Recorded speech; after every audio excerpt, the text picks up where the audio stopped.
એટલે પેલું રેકોર્ડિંગ કેમ સ્ટાર્ટ નો થાય? હા, થઈ ગયું.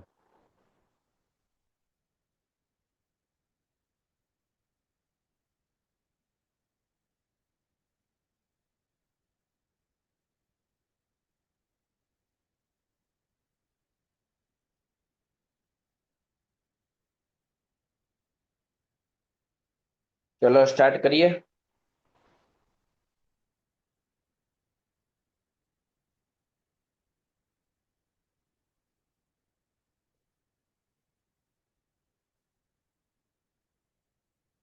આ તો પીડીએફ તમને મોકલી દીધી હતી ને, આપણે આમાં ભણવાનું હતું. છેલ્લે તમને આમાં કઈક ક્વેશ્ચન હતો ને? શું ક્વેશ્ચન હતો તમારો?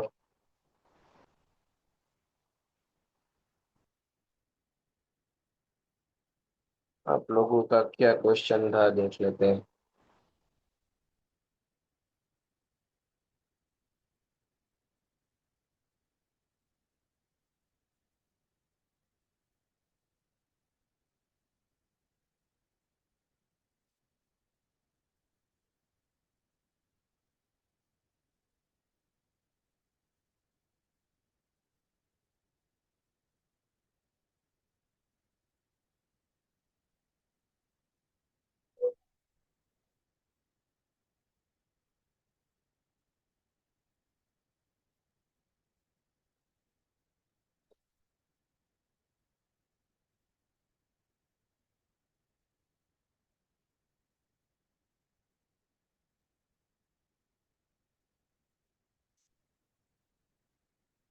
चलो स्टार्ट करिए. हम्म, चलो वॉइस क्लियर आवे ने? वॉइस क्लियर आवे छे ने?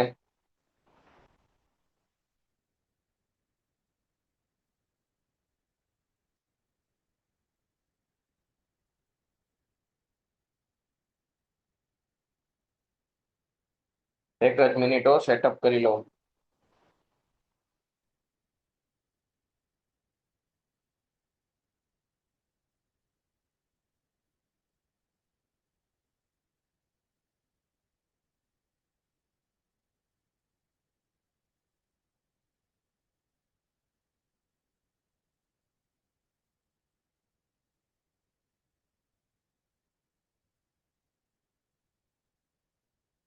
Thank you. प्लास्टर में 1 मीटर क्यूब તમારો વેટ મોટાર હોય બરાબર, 1.25 મીટર ક્યુબ કન્સિડર કરીને ચાલવાનું થાય ડ્રાઈવ.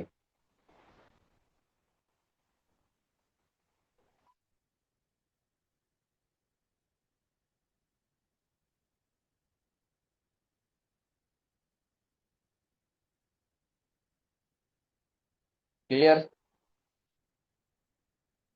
સુનિલભાઈ?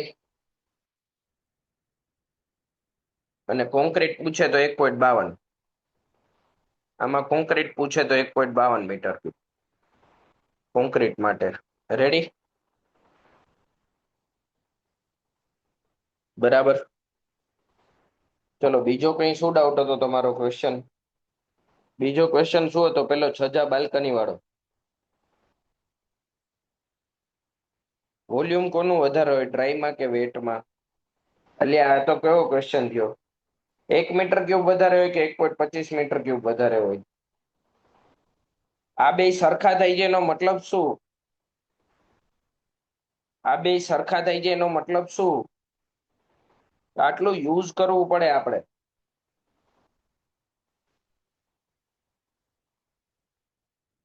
ચલો આપણે છેલ્લે ક્વેશ્ચન તમારો પેલો બાલ્કની વાળો કે એવો કઈક હતો, લોફ્ટ વાળો.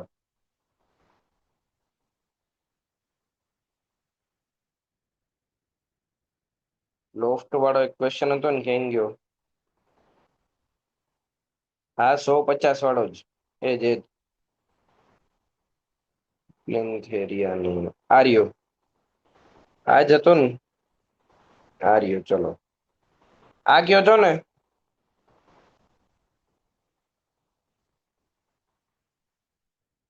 જો અહીંયા ધ્યાન દેવા શું કહેવા માંગે છે?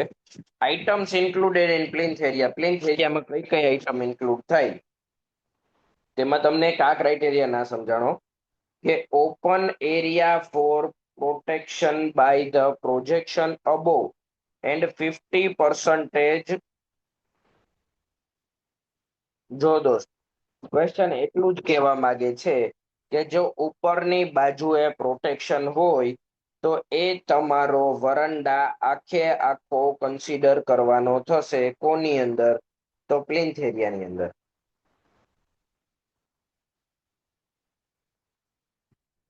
તમારો વરંડા આખે આખો પ્લિન્થ એરિયાની અંદર કન્સિડર કરવાનો થશે. પણ જો ઉપરની બાજુએ પ્રોટેક્શન નહીં હોય તો આ જે તમારો વરંડાનો એરિયા છે એમાંથી 50% એરિયા જ પ્લિન્થ એરિયામાં કન્સિડર કરવાનો થશે. ક્લિયર? સેમ વસ્તુ બાલ્કની માટે છે. 100% એરિયા વેન પ્રોટેક્ટેડ ઉપરથી પ્રોટેક્ટેડ હોય તો 100%, અનપ્રોટેક્ટેડ હોય તો 50%. સમજાણી આ વસ્તુ?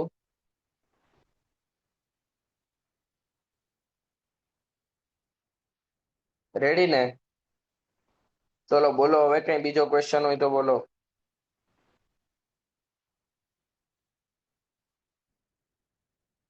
વોટ્સઅપમાં ડાઉટ સેન્ડ કર્યો, ફરીથી મોકલ ને ભાઈ. ખોવાઈ જાય છે આમાં. અત્યારે મોકલ ને, કરાઈ દઉં સોલ્વ. ચાલ.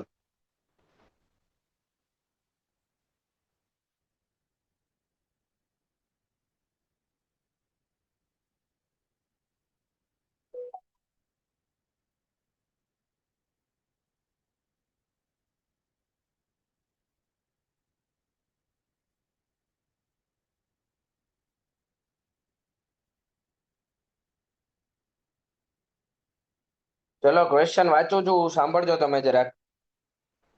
How many bags of cement are required four M15 cement concrete? ચલો અહીંયા લખું છું. આ આન્સર તમારે દેવાનો છે હો.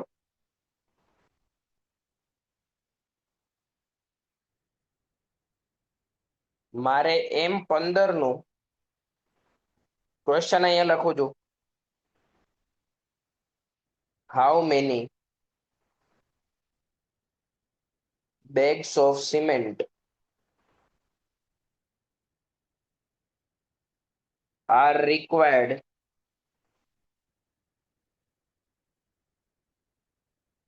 to prepare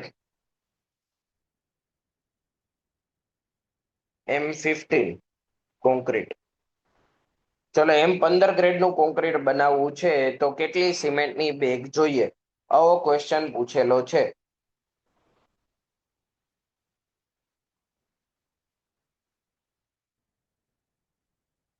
કોર્ટયાર્ડ ના આવે ભાઈ પ્લિન્થ એરિયામાં. ડીપીસી ના વેટ મોટર ડ્રાય મોટરમાં એટલું જ ખાલી કે ડીપીસી માં જો મોટર જોતા હોઈએ આપણે તો 1.25 આવે અને ડીપીસી માં કોન્ક્રીટિંગ કરતા હોય તો 1.52 આવે. સિમ્પલ.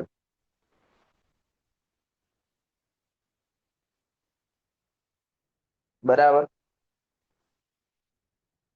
શું વિધાઉટ પારાપેટ પૂછે તો કોર્ટયાર્ડમાં થોડી પારાપેટ હોય ભાઈ, કેવી વાત કરે છે.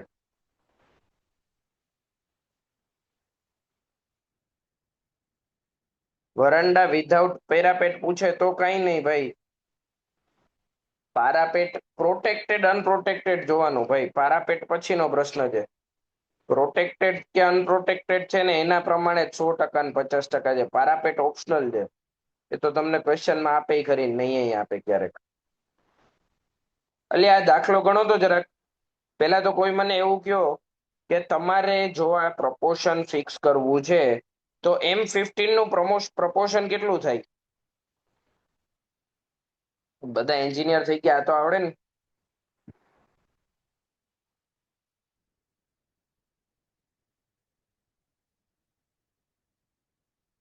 ગણો તો દાખલો, ચલો જોઈએ આપણે.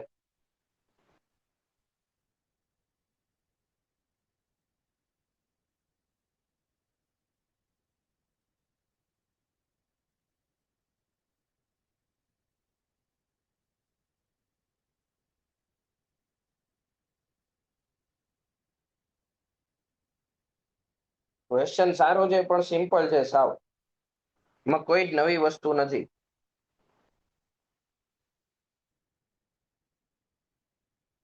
પહેલા તો પ્રપોર્શન આપણને ખબર છે, પ્રપોર્શન કેટલું થાય? 1:2:4, રાઈટ? શું થયું? 1:2:4. એનો મતલબ શું થયો? એનો મતલબ શું થયો? આનો મતલબ શું થયો 1:2:4 નો? કે મારે સિમેન્ટ બેગ ગોતવી છે તો ટોટલ ના કેટલામાં ભાગની હોવી જોઈએ? તો 1/7 થાય કે નો થાય? કોન્ક્રીટ ની વાત કરી છે તો કોન્ક્રીટ એટલે કે 1.54 વડે ગુણવું પડે કે ના ગુણવું પડે? તો આ મારું વોલ્યુમ થઈ ગયું કે નહીં? આ વોલ્યુમ થઈ ગયું કે નહીં? વોલ્યુમ કેટલું થયું આ?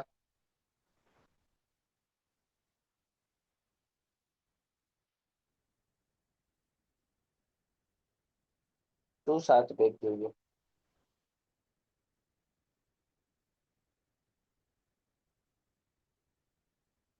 પેલા તો આ કયો મિત્રો, આનો ભાગાકાર કરો, કેટલો આન્સર આવે?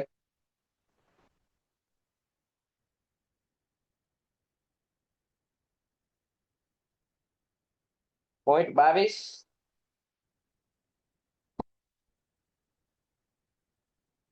0.22. અને એક બેગમાં કેટલા સીએમટી? આને કેટલાથી ભાગવાનું થાય મારે હવે? મારે આને મીટર ક્યુબ માંથી પેલામાં બેગ જોતી હોય તો મારે આને ડિવાઈડ શોનાથી કરવો પડે? 0.035 થી. એક બેગમાં 35 લીટર આવે, બરાબર? તો આન્સર આવે 6.28, એટલે એપ્રોક્સિમેટલી કેટલી? 7 થેલી. ક્લિયર? સમજાણો ક્વેશ્ચન કે નહીં? એટલે 6 થી 7 બેગ એટલે 6 બેગ તો નો જ આવે. જો તમારો આન્સર 6.27 આવતો હોય તો 7 બેગ ટીક કરાય, 6 નહીં કરતા, બરાબર? જો તમે 6 ટીક કરો છો એનો મતલબ કે તમે અત્યારથી જ ચોરી શરૂ કરી દીધી. 6.5 થેલી ક્યાંય વેચાતી મળતી નથી, એટલે 7 ટીક કરવી પડે. વેસ્ટેજ જાય ને ભાઈ થોડી થોડી. તમે કઈ કોન્ક્રીટ નાખશો, સિમેન્ટ નાખશો, એ બધી ત્યાં અંદર જ મિલરમાં થોડી પડશે, અમુક ઉડશે નહીં, અમુક તો તમારે તગારામ નહીં ચોટે, બરાબર? એટલે તમારો જે આન્સર અપૂર્ણાંક આવે એનથી વધારે લખવાનો, ઓછો નહીં લખવાનો ક્યારે. ક્લિયર?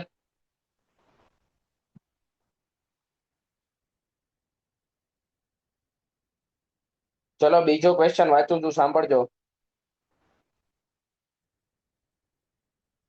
એસ્કેલેશન નો મતલબ શું થાય? એસ્કેલેશન નો મતલબ શું થાય? તો પ્રાઇઝ ની અંદર આવતો વધારો. તો એસ્કેલેશન શું કામે ગણવામાં આવે છે?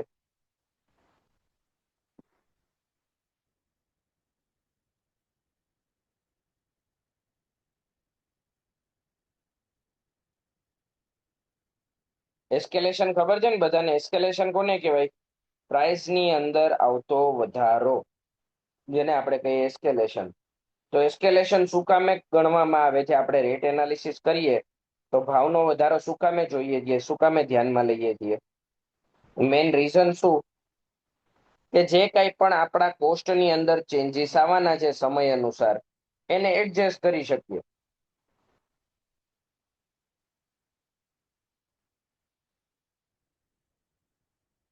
શું થયું? સ્ક્રીન વહી ગઈ? સ્ક્રીન નથી દેખાતી? સાંભળો ધ્યાનથી, ક્વેશ્ચન સંભળાવું છું, ક્વેશ્ચન સાંભળો ભાઈ. કઈ વાંધો નહીં, ભલે ના દેખાય સ્ક્રીન.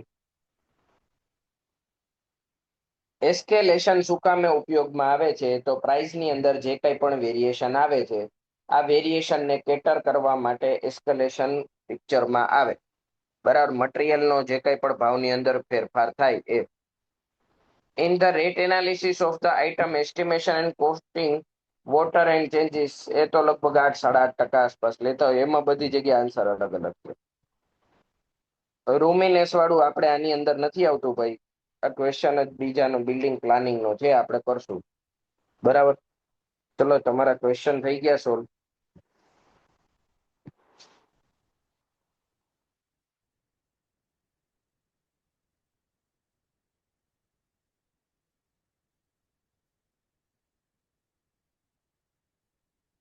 એસ્કેલેશન એટલે કે ભાવની અંદર થતો વધારો ઘટાડો. તમારી ભાવ વધી જાય, બરાબર, ભાવ વધી જાય તો એને એસ્કેલેશન લાગુ પડે. ચલો આપણે જોઈએ અત્યારે કન્સ્ટ્રક્શન પ્રોજેક્ટ મેનેજમેન્ટ.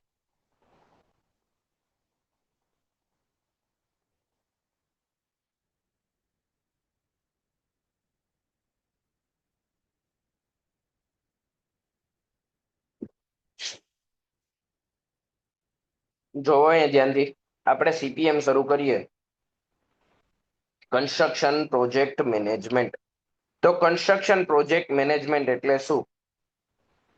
તો કોઈ પણ જગ્યાએ કોઈ પણ સાઇટને મેનેજ કરવા માટે, હેન્ડલ કરવા માટે જેનો ઉપયોગ કરવામાં આવે, જે ટેકનિકનો ઉપયોગ કરીએ જેને આપણે કહીએ કન્સ્ટ્રક્શન પ્રોજેક્ટ મેનેજમેન્ટ, બરાબર.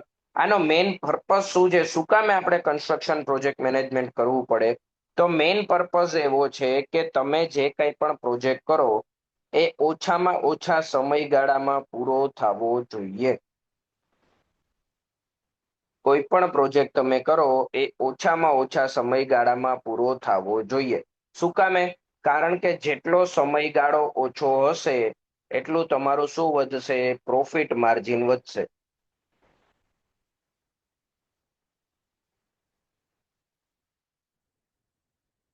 જેટલો ઓછા ટાઈમમાં તમે પ્રોજેક્ટ પૂરો કરશો એટલો તમારું પ્રોફિટ માર્જિન વધશે, બરાબર. બીજી વસ્તુ, it should be use with available man power and local resources. તમે કોઈ પણ પ્રોજેક્ટ કરો તો ત્યાં અવેલેબલ જરૂરિયાત મુજબનું મેન પાવર અને મટીરિયલ હોય, જે વસ્તુ અવેલેબલ હોય એમાંથી કામ ચલાવી જ લેવાનું જ્યાં સુધી શક્ય હોય ત્યાં સુધી. જેમ કે તમે જુનાગઢ બાજુ જોવો તો ચણતર બધું બેલાનું થાય,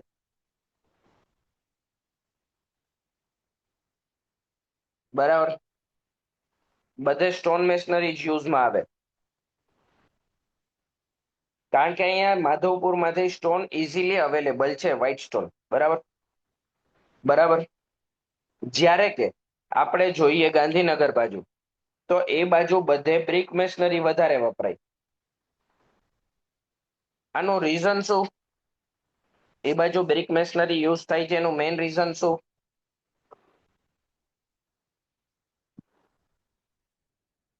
કે ત્યાં સ્ટોન ઇઝીલી અવેલેબલ નથી, એટલે જ્યાં જે વસ્તુ અવેલેબલ હોય એમાંથી કામ ચલાવવાનું રહે. The project should be completed without delay and minimum investment cost. તમે કોઈ પણ પ્રોજેક્ટ કરો કોઈ પણ જાતના ડીલે વગર પૂરો થઈ જવો જોઈએ અને કોઈ પણ જાતનો ઇન્વેસ્ટમેન્ટ કોસ્ટ એની અંદર કન્સિડર કરવાનો થતો નથી, બરાબર. ઇન્વેસ્ટમેન્ટ કોસ્ટ કન્સિડર નથી કરવાનો થતો, મતલબ એવી રીતે આપણે પ્રોજેક્ટ કરવાનો કે આપણું ઇન્વેસ્ટમેન્ટ મિનિમમ હોય. કઈ રીતે? તમે બિલ્ડર ને ત્યાં કોઈ ઘર લેવા ગયું છે, કોઈ ફ્લેટ માટે પૂછવા ગયું હોય કે એવું કોઈ છે?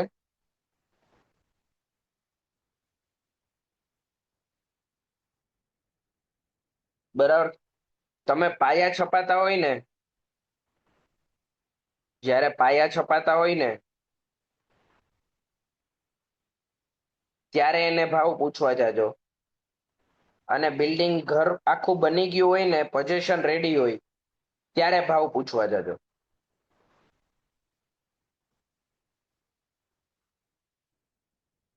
આ ટાઈમે એની પાસે મિનિમમ ઓછા ભાવે તમને આ વસ્તુ આપે. આનું રીઝન શું? કારણ કે એને પોતાને ઓછું ઇન્વેસ્ટમેન્ટ કરવું પડે. જેટલું ઇન્વેસ્ટમેન્ટ એને ઓછું કરવું પડે એટલો પ્રોજેક્ટ ઝડપી ચાલે. તમારા પૈસા તમને જ ઘર બનાવી દે, પોતાનો નફો કાઢી લે, બરાબર. તો તમને પ્રોજેક્ટમાંથી બે પૈસા વધારે મળે. બાકી બિલ્ડર પોતાના ખર્ચે આખું બિલ્ડિંગ ઊભું કરે ને પછી તમને વેચે, 3 વર્ષ પ્રોજેક્ટ ચાલે તો એનું વ્યાજ મારી નાખે, બરાબર. એટલે તમે કોઈ પણ પ્રોજેક્ટ કરો તો પ્રોજેક્ટનું મેનેજમેન્ટ એવી રીતે કરવાનું થાય કે તમે મિનિમમ ટાઈમની અંદર પ્રોજેક્ટને પૂરો કરી દો, ઓછામાં ઓછું ઇન્વેસ્ટમેન્ટ કરો અને જે કંઈ પણ locally available material manpower resources છે એનો પૂરેપૂરો ઉપયોગ કરી લેવાનો થાય. અને સૌથી વધારે ઇમ્પોર્ટન્ટ, પ્રોજેક્ટની અંદર કોઈ પણ જાતનો ડીલે આવવો જોઈએ નહીં. ટાઈમ બગાડવાનો થતો નથી. ક્લિયર? આટલા મેઇન ઓબ્જેક્ટિવ છે કોના? કોઈ પણ પ્રોજેક્ટ માટેના. ક્લિયર?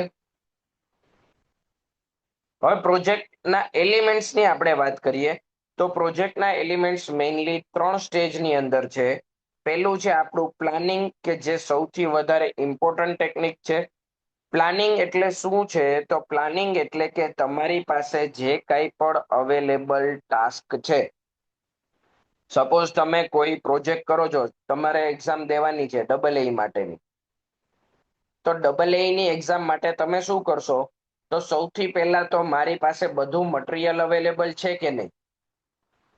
મારી પાસે બધું મટીરિયલ અવેલેબલ છે કે નહીં? મને જે કાંઈ પણ ઇક્વિપમેન્ટ્સ જોઈએ છે એ છે કે નહીં? બરાબર.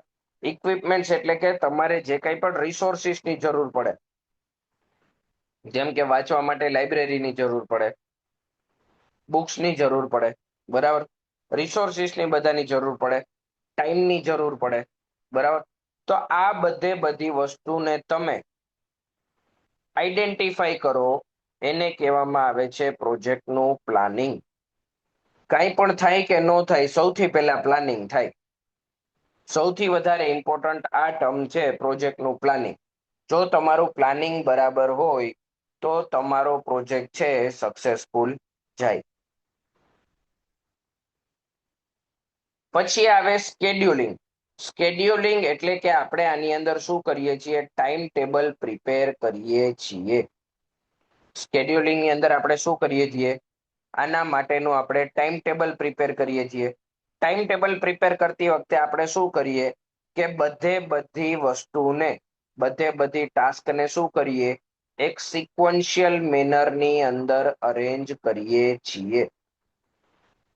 ટાઈમ ટેબલ બનાવતી વખતે આપણે બધી વસ્તુને એક સિક્વન્સની અંદર સિક્વન્શિયલ રિલેશનશિપમાં આપણે એને અરેન્જ કરીએ છીએ કે જેથી કરીને આપણો પ્રોજેક્ટ સિક્વન્સની અંદર ચાલે.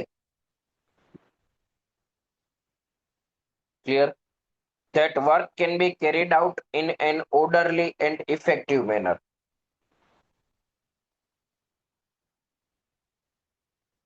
પછી વસ્તુ આવે, in a simple words we can say that scheduling is a deciding order of all activities.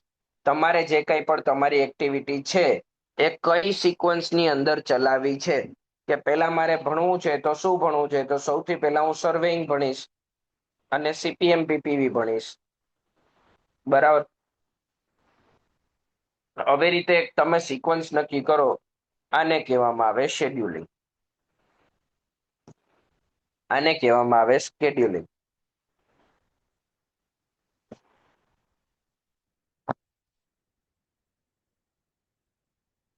પછી આવે કંટ્રોલિંગ. કંટ્રોલિંગ ની અંદર સિમ્પલી શું કરવામાં આવે? તો તમારો પ્રોજેક્ટ શરૂ થઈ ગયો.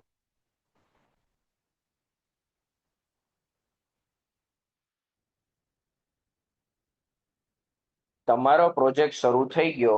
આ પ્રોજેક્ટ શરૂ થઈ ગયા પછી જો તમારું કોઈ પણ જાતનું ચેન્જીસ આવે છે, તમે કોઈ મોટો પ્રોજેક્ટ કરો છો અને એની અંદર કોઈ પણ જાતનું ચેન્જ આવે છે, તો આ ચેન્જ વખતે તમારે શું કરવું પડે? તમારે તમારા રિસોર્સિસને શિફ્ટ કરવા પડશે જ્યાં જરૂર હશે ત્યાં. તમારે કંટ્રોલિંગની અંદર સિમ્પલી શું કરવાનું થાય? તો તમારો પ્રોજેક્ટ શરૂ થઈ ગયો અને કોઈ પણ જાતનો ડીલે આવે છે કે કોઈ પણ જાતનો ટાઈમ ટેબલ મુજબ તમારું કામ નથી ચાલતું, ત્યારે તમારે થોડું ઘણું ચેન્જ કરવું પડે છે. આને કહેવામાં આવે છે કંટ્રોલિંગ.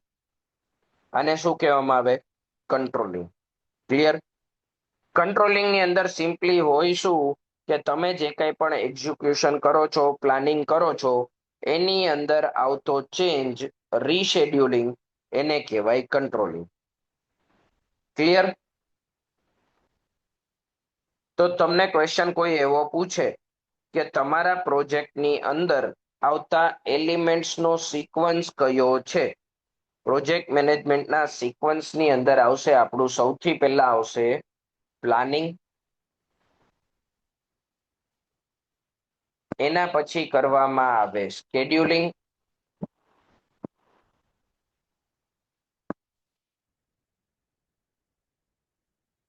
અને સૌથી છેલ્લે આવશે કંટ્રોલિંગ.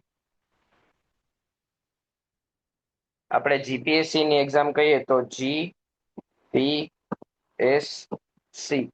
બરાબર. આમાં જી નથી, ખાલી એક. તો આ સિક્વન્સ યાદ રાખવાની થાય. સૌથી પહેલા કરવાનું થાય પ્લાનિંગ, પછી થાય સ્કેડ્યુલિંગ અને પછી આવે કંટ્રોલિંગ. ક્લિયર? એક્ઝામ્પલ લઈને સમજીએ કે સપોઝ તમારે ડબલ એ ની એક્ઝામ આપવાની છે, તો તમે સૌથી પહેલા શું કરશો? પ્લાનિંગ કરશો કે મારે પ્રોજેક્ટ કરવો છે, મારે એક્ઝામ દેવી છે. કાલે જીપીએસસી હતી તો બરાબર છે, પણ વરસાદના લીધે કેન્સલ થઈ ગઈ. આમાં તો શું થઈ ગયું? પ્લાનિંગ ની અંદર આપણે શું કરીએ? સિમ્પલ, ડબલ એ ની એક્ઝામ આપી છે તો હું પ્લાનિંગ કરીશ કે મારે કઈ કઈ વસ્તુની જરૂર પડશે, મારે અહીંયા રહીને તૈયારી કરવી કે ગાંધીનગર જઈને તૈયારી કરવી, કે પછી શું કરવું, બધી વસ્તુ આપણે અહીંયા નક્કી કરશું.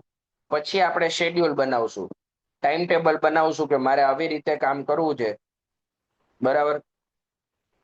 કે સપોરે હું સવારે 7 વાગે ઉઠું, બરાબર, 7 થી 7:15, તો તમે ફ્રેશ થઈ ગયા, નાસ્તો બાસ્તો પતાવી લીધો, બરાબર. પછી હું 7:15 વાંચવા બેસું તો 9:15 સુધી વાંચીશ, બરાબર. પછી 9:15 થી પાછો 9:30 નો બ્રેક, બરાબર. પાછું 9:30 થી શરૂ કર્યું, 11:30 સુધી વાંચીશ. પાછો 11:30 થી લઈને 11:45 નો બ્રેક, પછી 11:45 થી શરૂ કર્યું, બરાબર. આવી રીતે તમે ટાઈમ ટેબલ બનાવો, જેને કહેવામાં આવે એનું સ્કેડ્યુલિંગ, જેને કહેવામાં આવે સ્કેડ્યુલિંગ. હવે આ ટાઈમ ટેબલ ની અંદર સપોઝ તમારી 9 થી 9:30 ની બ્રેક છે, તમે કોક ભેગા ચા પીવા બેઠા અને 11 વાગી ગયા, બરાબર. એવી રીતે કરતા કરતા કરતા કરતા તમારું ટાઈમ ટેબલ ધીમે ધીમે ખોરવાતું જાય છે. એટલે તમે પ્લાનિંગ મુજબ નથી ચાલતા, તો તમારે શું કરવું પડે? કંટ્રોલિંગ કરવું પડશે. તો તમારે શું કરવું પડે? કંટ્રોલિંગ કરવું પડે છે. તમે કોકને કીધું છે કે મને આ ટાઈમની વચ્ચે ફોન કરવાનો, 9 થી 9:30 ની વચ્ચે હું ફ્રી હોઉં છું, પણ પછી વાતો કરતા કરતા ખબર ન પડી અને તમે 11 વગાડી દીધા, તો તમારે કંટ્રોલિંગ કરવું પડે છે. તમારે તમારા રિસોર્સિસને બદલવા પડે. ક્લિયર?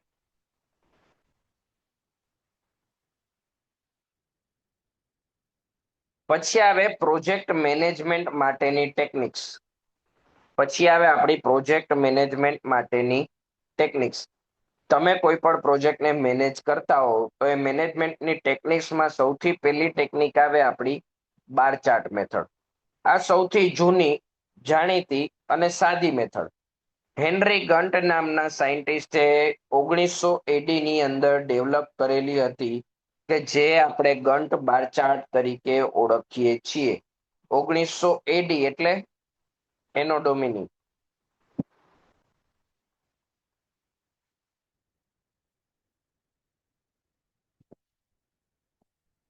આ ખબર છે ને, બિફોર ક્રાઇસ્ટ અને આફ્ટર ડેથ, અથવા તો એનો ડોમિની. ઈસુના જન્મ પૂર્વે અને ઈસુના જન્મ પછી.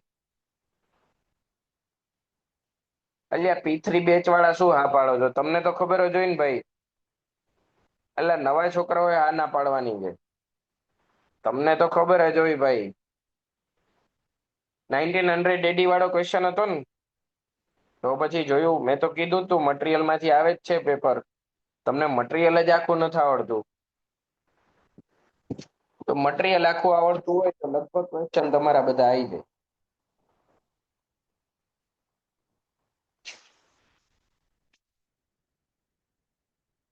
બાર ચાર્ટ શું છે? તો બાર ચાર્ટ એક ગ્રાફિકલ રિપ્રેઝન્ટેશન છે. બાર ચાર્ટ એક ગ્રાફિકલ રિપ્રેઝન્ટેશન છે, કે જે કોના વર્સિસ કોનો ગ્રાફ છે? તો એક્ટિવિટી વર્સિસ ટાઈમનો ગ્રાફ છે. જેને આપણે હોરિઝોન્ટલ એક્સિસ ઉપર રિપ્રેઝન્ટ કરીએ છીએ ટાઈમને, બરાબર, ડ્યુરેશનને, અને વર્ટિકલ એક્સિસને આપણે બતાવીએ છીએ એક્ટિવિટીઝ કે જોબ. Activities are shown with the help of bar. પેલા આપણે ગ્રાફ જોઈ લઈએ. આવી રીતે બને, બરાબર, જેની અંદર આ તમારી વાય એક્સિસ અથવા તો વર્ટિકલ એક્સિસ છે, એના ઉપર શું બતાવેલી છે? એક્ટિવિટી બતાવેલી છે. અને હોરિઝોન્ટલ એક્સિસ છે,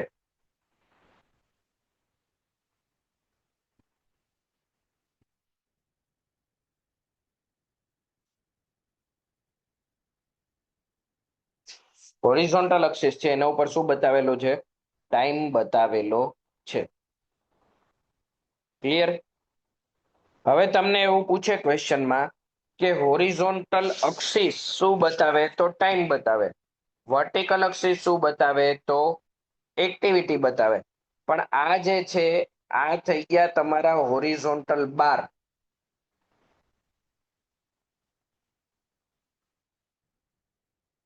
તો આ જે હોરિઝોન્ટલ બાર જે છે,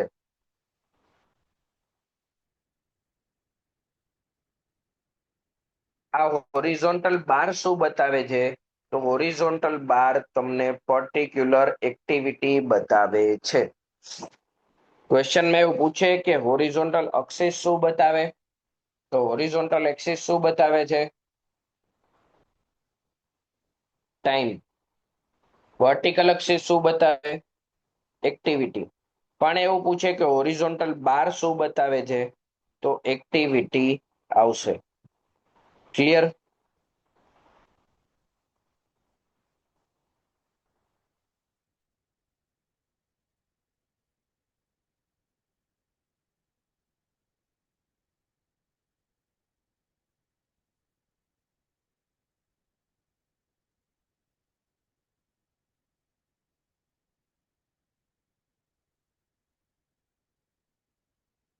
આ કોઈ પણ બારની સ્ટાર્ટિંગ બતાવે છે.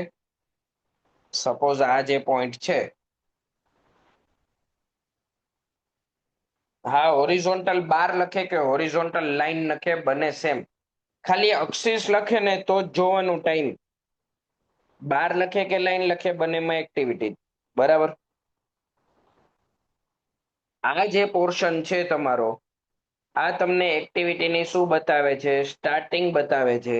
આ તમને બતાવે છે એક્ટિવિટીનું એન્ડિંગ.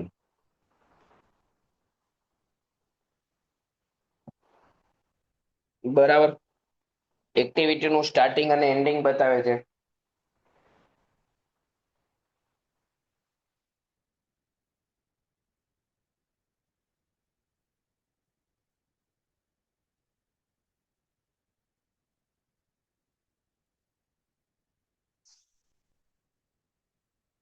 બરાબર. તો beginning and end of each activity bar, time of a start and time of finish of activity, therefore the length of the bar. આ MCQ માં પૂછાય કે તમને આ બારની લંબાઈ શું બતાવે છે? તો length of the bar represent the time required four completion of activity.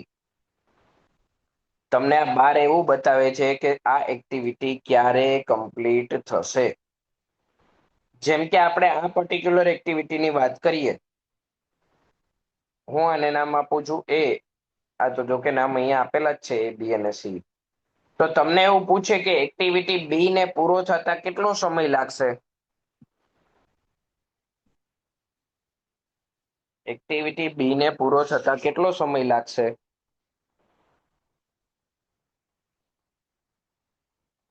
Activity બી ને પૂરો થતા કેટલો સમય લાગે?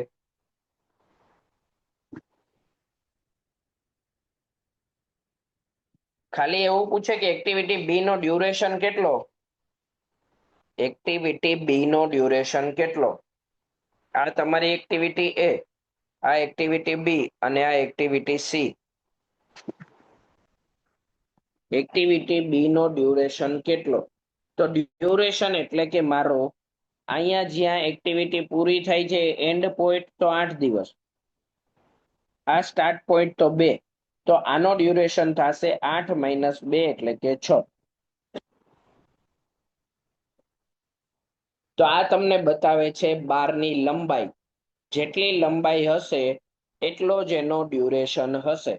એટલે કે length of the bar represents the time required for the completion of activity. Length of the bar represent the time required for completion of activity. Clear?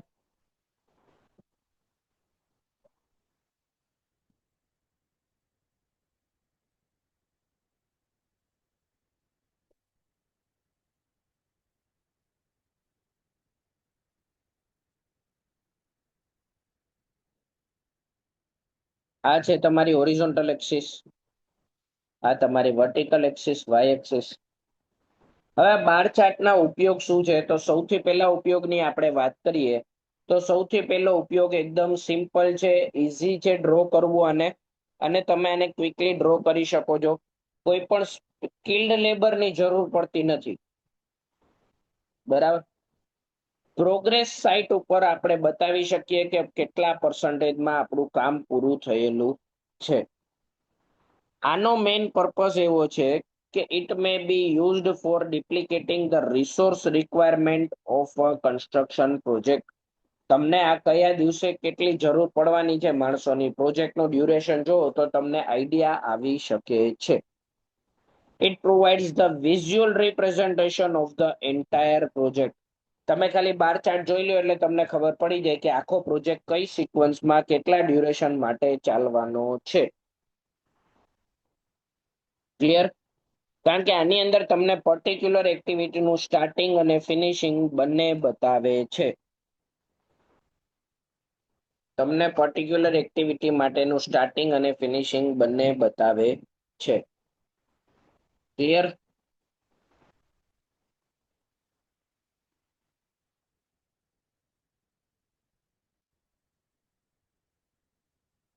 Fourth point, but duplicating the resource requirement of the construction project. Suppose તમને આ જે particular project છે, હું આના વિશે વાત કરું, બરાબર. તો સપોઝ હું આ કન્સ્ટ્રક્શન પ્રોજેક્ટની વાત કરું, પર્ટિક્યુલર જેમ મેં અહીંયા ગ્રાફ ડ્રો કરેલો છે એના માટેની, તો હું આ વસ્તુ જોઉં તો મને આઈડિયા આવે, હું આ વસ્તુ જોઉં તો મને એટલો આઈડિયા આવે કે આ પોઈન્ટ ઓફ ટાઈમ ઉપર મને કેટલા રિસોર્સિસની જરૂર પડશે. એટલે કે તમે આના ઉપરથી રિસોર્સિસનો અંદાજો લગાડી શકો છો. ઇટ મે બી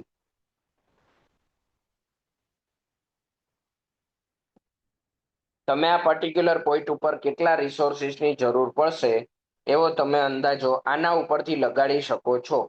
કઈ રીતે? જો અહીંયા ધ્યાનથી. સપોઝ આ ગ્રાફ આવી રીતે છે, એની જગ્યાએ આ લાઈન અહીંયા નહીં, અહીંયા ના હોય, બરાબર, આવી રીતે હોય સપોઝ, બરાબર. એક્ટિવિટી એ છે એમાં ડેઈલી 3 માણસો કામ કરે છે. એક્ટિવિટી બી જે છે એમાં ડેઈલી 5 માણસો કામ કરે છે. એક્ટિવિટી સી જે છે એમાં ડેઈલી 10 માણસો કામ કરે છે. હવે સપોઝ તમારે બીજા દિવસે સાઈટ ઉપર કામ કરતા માણસો, મજૂરનો અંદાજો લગાડવો છે, તો અંદાજો લાગી જાય કે નહીં?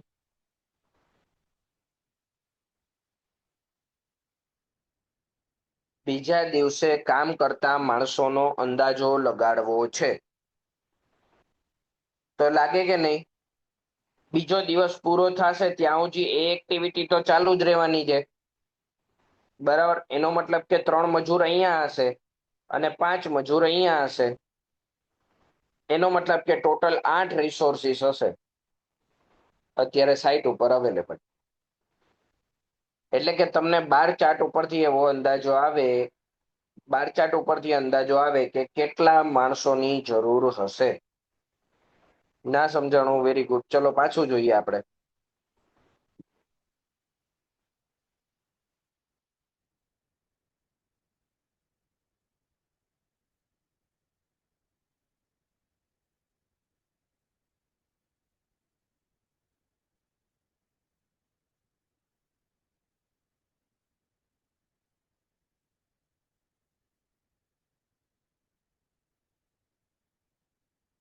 સપોઝ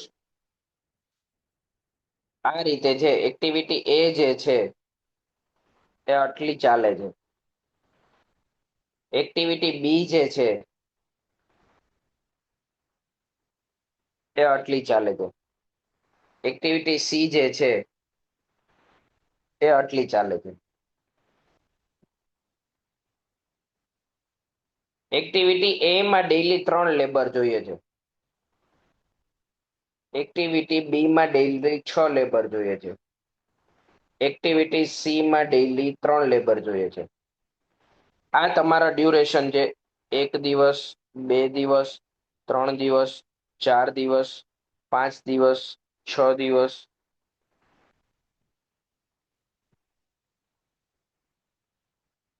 બરાબર.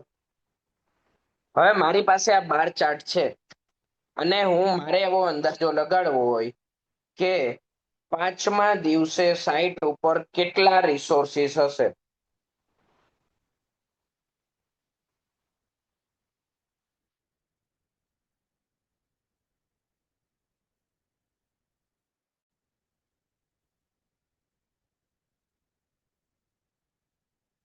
તો કેટલા હશે?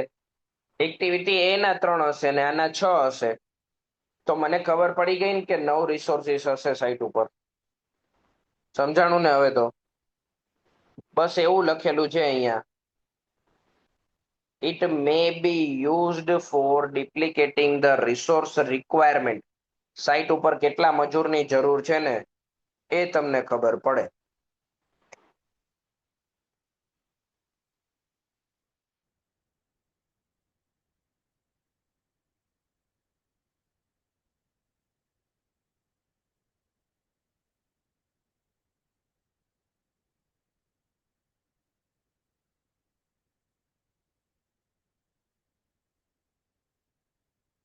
ક્લિયર?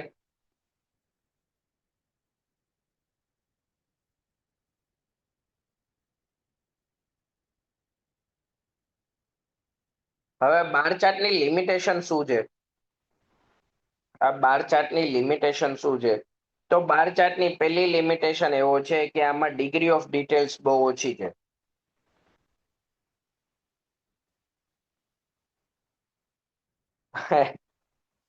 એટલે તો ગુજરાતીમાં સમજાવું છું ભાઈ.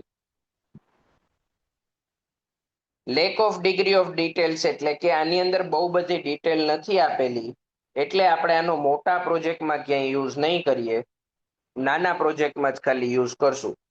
મોટા પ્રોજેક્ટમાં ઇફેક્ટિવલી યુઝ નહીં થાય. નાના પ્રોજેક્ટ લો હાઉસ કોસ્ટિંગ હોય, લો કોસ્ટિંગ હાઉસિંગ હોય, બરાબર, એવી બધી જગ્યાએ આનો ઉપયોગ થાય. બરાબર. આના સોલ્યુશન માટે આપણે માઇલસ્ટોનનો યુઝ કરવાના છે. માઇલસ્ટોન શું છે આપણે આગળ ભણશું.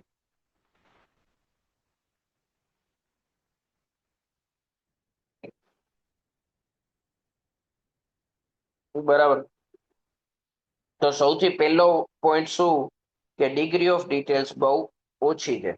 પછી બીજી વસ્તુ છે કે આપણે આની અંદર કોઈ પણ જાતનો પ્રોજેક્ટનો રિવ્યુ નથી કરી શકતા. પ્રોગ્રેસ કેટલો થયો છે અને એને કંટ્રોલ કરવો છે, તો આ કંટ્રોલ થશે નહીં. તમે પ્રોજેક્ટને રિવ્યુ પણ નહીં કરી શકો અને કંટ્રોલિંગ પણ નહીં કરી શકો. બરાબર. હવે તમે પ્રોજેક્ટનો પ્રોગ્રેસ બતાવવો હોય, સપોઝ આ રેક્ટેંગલ છે, બરાબર, તો ચોથા દિવસે એ એક્ટિવિટી કેટલી પૂરી થઈ એવું કોઈ પૂછે ને તો મારી પાસે કઈ જવાબ ન હોય. ચોથા દિવસે એક્ટિવિટી એ કેટલી પૂરી થઈ હશે આવો કોઈ મને પ્રશ્ન પૂછે તો મારી પાસે આનો કોઈ જવાબ છે નહીં. તો આના સોલ્યુશન માટે આપણે શું કર્યું છે? હાફ વિડ્થની અંદર દરેકે દરેક એક્ટિવિટીને હેચિંગ કરેલું છે. ક્યાં?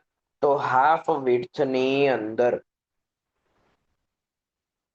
આ તમારી આખી વિડ્થ છે એની જગ્યાએ મેં હાફ વિડ્થની અંદર હેચિંગ કરી નાખ્યું. જેમ જેમ પ્રોજેક્ટ આગળ ચાલતો જાય એમ એમ હું આનું હેચિંગ શું કરતો જઈશ?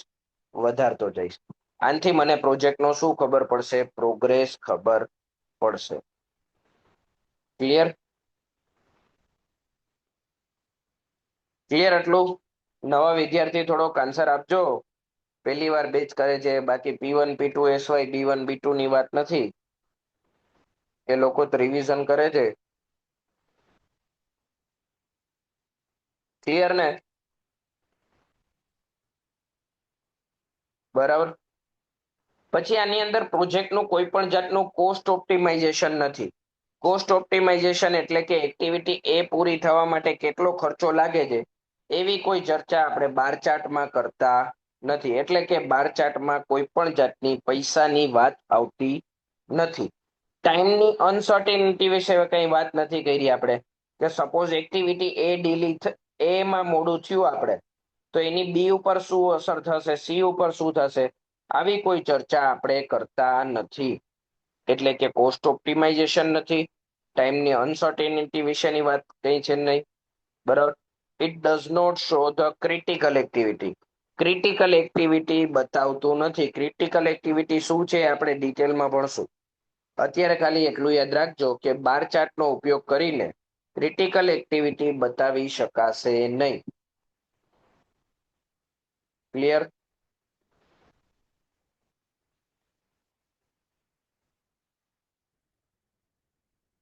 Activity interrelationship do not show interdependency. એક્ટિવિટીની ઇન્ટરડિપેન્ડન્સી બતાવતું નથી. કે એટલે કે એક એક્ટિવિટી એ જે છે એ બે ઉપર કઈ રીતે ડિપેન્ડન્ટ છે એ તમને બતાવતા નથી. ક્લિયર?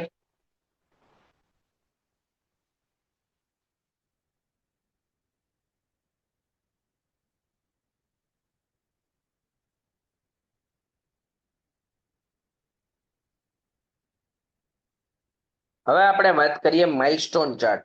તો માઇલસ્ટોન ચાર્ટ શું છે કે સપોઝ તમારો કોઈ પ્રોજેક્ટ ચાલે છે કે જેની અંદર તમારા 4 ટાવર છે, 4 બિલ્ડિંગનું કામ એકી સાથે ચાલે છે.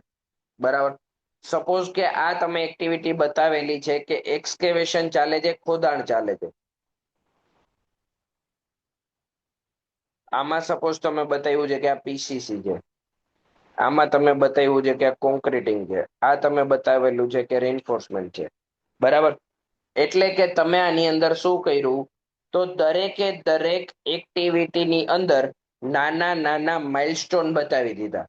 જેમ કે 4 બિલ્ડિંગનું કામ ચાલે છે, પેલી બિલ્ડિંગમાં એક્સકેવેશનનું કામ પૂરું થઈ ગયું, તો હું એની આવી રીતે કી બતાવી, એરો બતાવી અને એને માઇલસ્ટોન કરી દઉં. આનાથી મને શું થશે, પ્રોજેક્ટનો પ્રોગ્રેસ ખબર પડશે અને એક્ટિવિટીની ખબર પડશે કે આ એક્ટિવિટી પૂરી થઈ ગઈ છે. એક્સકેવેશન એ બિલ્ડિંગમાં, પેલી બિલ્ડિંગમાં પૂરું થઈ ગયું છે, તો હું ત્યાં પીસીસી સ્ટાર્ટ કરી શકું. એટલે કે એકબીજા એક્ટિવિટીની ખબર પડે અને સાથે સાથે પર્ટિક્યુલર એક્ટિવિટી કઈ રીતે આગળ વધી રહી છે એ પણ તમને આઈડિયા આવશે. The milestone chart is an improvement over original bar chart. Original bar chart નું ઇમ્પ્રુવમેન્ટ છે. In each activity there are certain key events. દરેક એક્ટિવિટીની અંદર અમુક નાનકડી કી ઇવેન્ટ્સ હોય. જેમ કે પેલી બિલ્ડિંગનું કામ પૂરું થયું તો એ કી ઇવેન્ટ કહેવાય, બીજીનું પૂરું થયું, ત્રીજીનું પૂરું થયું, ચોથીનું પૂરું થયું. તો આ બધી ઇવેન્ટને કેવી ઇવેન્ટ કહેવામાં આવે, કી ઇવેન્ટ કહેવામાં આવે. Which marks the completion of certain portion of the main activity. Such key events are called as a milestone. આને શું કહેવામાં આવે છે, માઇલસ્ટોન કહેવામાં આવે છે. ક્લિયર?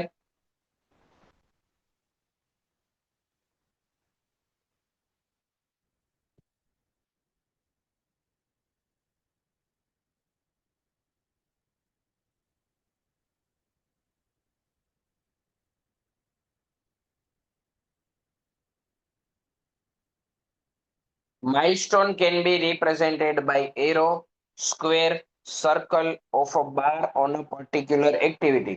તમે કોઈ પણ પર્ટિક્યુલર એક્ટિવિટીને માથે તમે એરો કરી શકો. બરાબર. સર્કલથી રિપ્રેઝન્ટ કરી શકો, સ્ક્વેર કરી શકો, તમને જે રીતે અનુકૂળતા હોય, મજા આવે એવા માઇલસ્ટોન તમે બનાવી શકો. દરેકે દરેક એક્ટિવિટીના માઇલસ્ટોન છે એ મેઇન એક્ટિવિટી ઉપર બતાવવામાં આવે જેને આપણે માઇલસ્ટોન ચાર્ટ કરીએ અને એવું ઓબ્ઝર્વ કરવામાં આવેલું છે કે પર્ટિક્યુલર એક્ટિવિટી બહુ લાંબી બતાવવામાં આવે તો એની અંદર સબ એક્ટિવિટીની ડિટેલ્સ છે એ ઓછી બતાવાય છે. આવા કેસની અંદર પણ આપણે માઇલસ્ટોન બતાવીએ છીએ. ક્લિયર? આમાંથી આપણા માટે 1 માર્કનો MCQ શું કહી શકાય? તો બાર ચાર્ટ જે હતું આનું થોડુંક ઇમ્પ્રુવડ વર્ઝન કયું છે?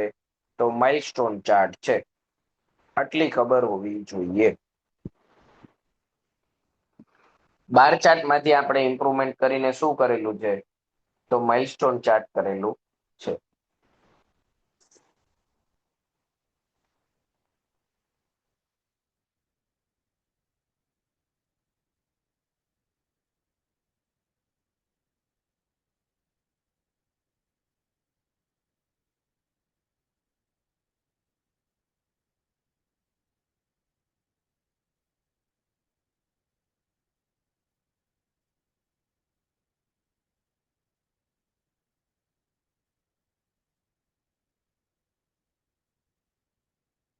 ક્લિયર?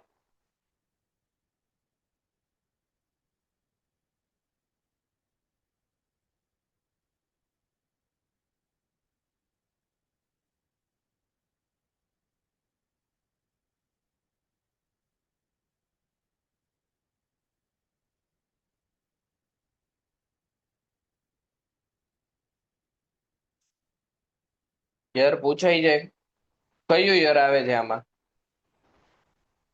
1940?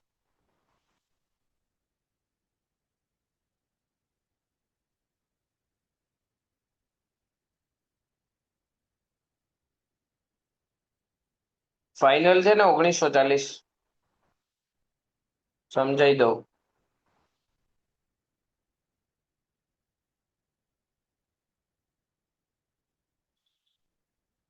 1917 નહોતું ને? મેં ક્યાંક 17 વાંચ્યું હતું હો.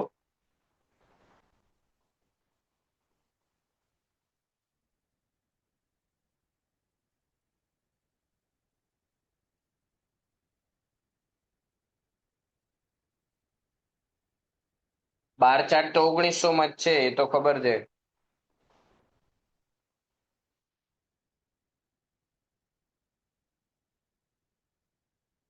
છેલ્લો પોઈન્ટ સમજાવું તો એવું ઓબ્ઝર્વ કરવામાં આવેલું છે કે પર્ટિક્યુલર એક્ટિવિટીને બહુ લાંબા એવા બારથી બતાવવામાં આવે તો details of the sub activity will be lacking. Lacking એટલે કે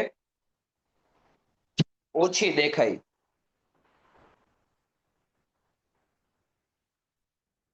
ઓછી પડે.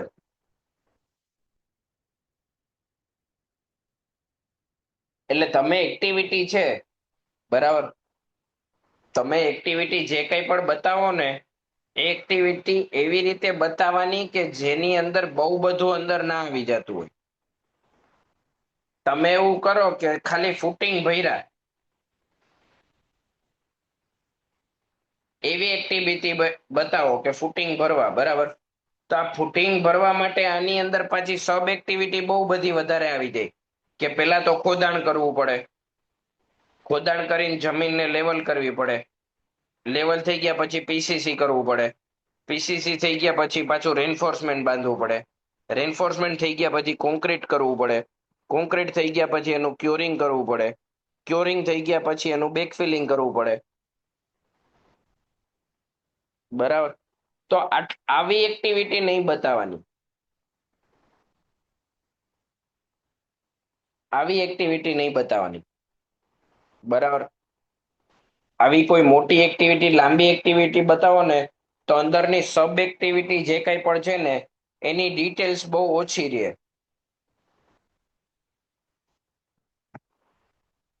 ક્લિયર?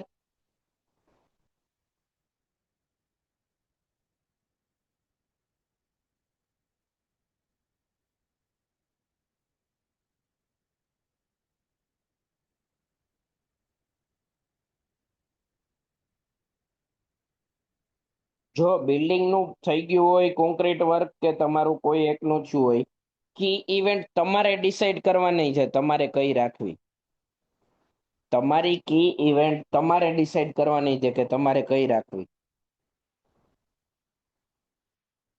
માઇલસ્ટોન તમારે નક્કી કરવાનો છે. એ તમને ખબર હોય કે તમે કઈ ઇવેન્ટ ને કી ઇવેન્ટ કીધી છે. એ દરેક પર્ટિક્યુલર પ્રોજેક્ટ મેનેજર ઉપર ડિપેન્ડ કરે, એને જે બતાવી હોય એ બતાવે. અમુકે કહી દીધું કે ભાઈ આ લેબર કોન્ટ્રાક્ટર છે, ઈ કામ પૂરું કરે ઈ એની કી ઇવેન્ટ. એની પાસે 10 માણસો હોય, 10 માંથી એકનું પૂરું થઈ ગયું એટલે એ માઇલસ્ટોન બતાવ્યું કે ભાઈ એકનું કામ પૂરું. એ બધા પોતપોતાની રીતે ડિસાઈડ કરી શકે. બરાબર. લિમિટેશન્સ ઓફ માઇલસ્ટોન ચાર્ટ કહીએ તો મેઇન લિમિટેશન શું છે? Within an activity, the relationship between two specific milestone is relieved by the milestone chart, whereas relationship between along milestone in certain different activities are not indicated. એટલે કે એક એક્ટિવિટીની અંદર આવેલા માઇલસ્ટોનની આપણને ખબર પડે કે આ કઈ રીતે એકબીજા ઉપર ડિપેન્ડન્ટ છે. પણ અલગ અલગ એક્ટિવિટીની અંદર આવેલા અલગ અલગ માઇલસ્ટોન એકબીજા સાથે કઈ રીતે સંકળાયેલા છે એ માહિતી મળતી નથી. એટલે સિમ્પલ છે કે તમારો આ માઇલસ્ટોન છે એ આની સાથે કઈ રીતે સંકળાયેલો છે કે આની સાથે કઈ રીતે સંકળાયેલો છે, આના માટેની કોઈ પણ માહિતી આપણી પાસે નથી. ક્લિયર? આ થઈ ગઈ આપણી માઇલસ્ટોનની લિમિટેશન. પછી આવે linked bar chart. Linked bar chart એટલે કે સિમ્પલ માઇલસ્ટોન ચાર્ટનો ઇમ્પ્રુવમેન્ટ.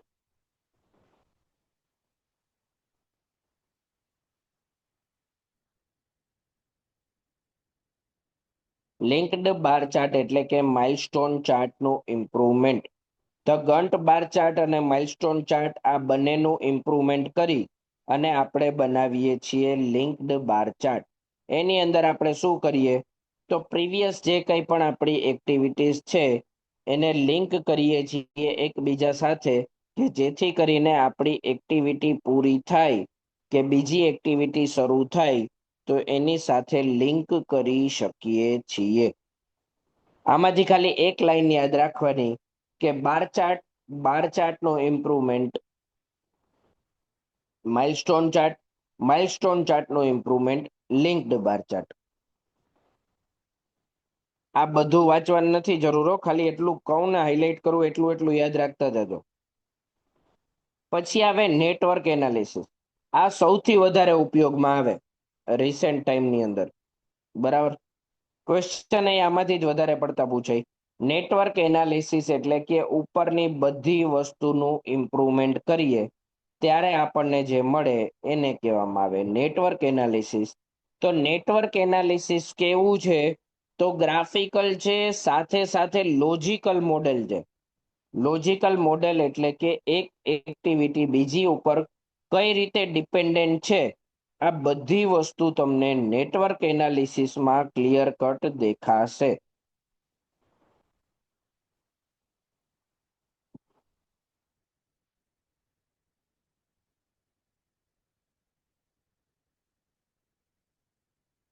ક્લિયર?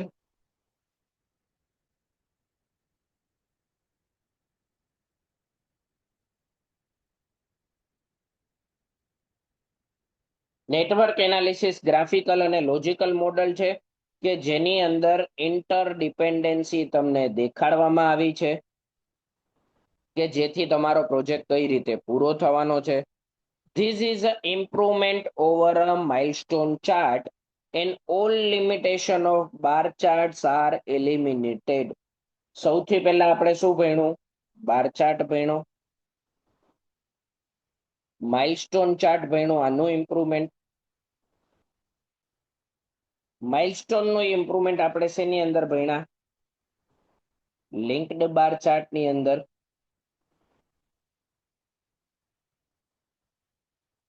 આનું પણ ઇમ્પ્રુવમેન્ટ નેટવર્ક એનાલિસિસ. આ સિક્વન્સ યાદ રાખવાની થાય છે.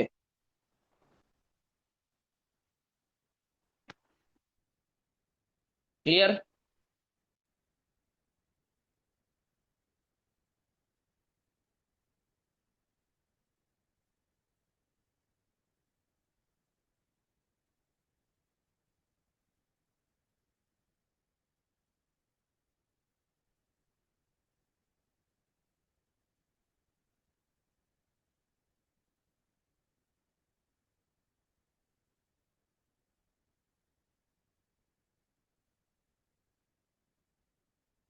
આમાં જે લિમિટેશન હતી એ આપણે આની અંદર સુધારી, આની લિમિટેશન આપણે આની અંદર સુધારી અને આની લિમિટેશન આપણે આની અંદર સુધારી.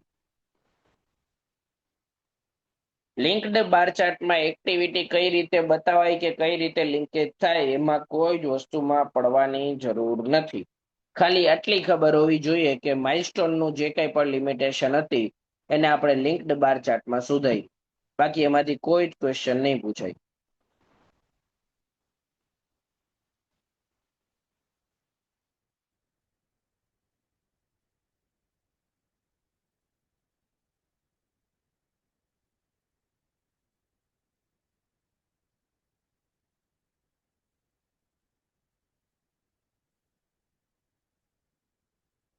લિંક્ડ બાર ચાર્ટ છે કેવું, આમનામ ખાલી તમને સિમ્પલ સમજાવવું હોય તો આવી રીતે કહી શકું કે તમારું જે માઇલસ્ટોન ચાર્ટ બતાવ્યું ને, મારે હજી આને થોડુંક ઇમ્પ્રુવ કરવું હોય ને તો હું કઈ રીતે બતાવું લિંકિંગ કરીને કે ભાઈ આનું લિંકેજ આની સાથે કઈ રીતે છે, તો ભાઈ આવી રીતે છે.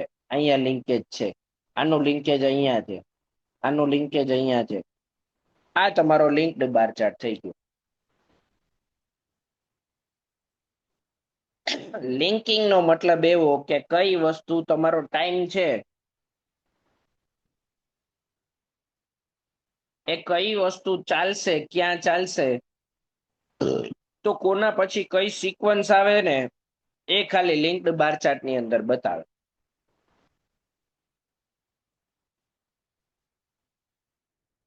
લિંક્ડ બાર ચાર્ટ થી આપણને એક વસ્તુ શું સારી ખબર પડે, ઇન્ટરડિપેન્ડન્સી ખબર પડે. અહીંયા લખી દઉં છું. તમે બાર ચાર્ટ ડ્રો કર્યો, આના ઉપરથી ખબર શું પડી, ખાલી ને ખાલી એક્ટિવિટીઝ.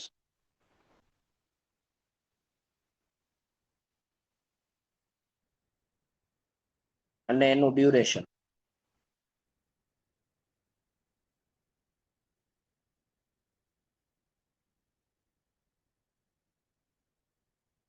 લિંક્ડ બાર ચાર્ટ નો ફાયદો શું?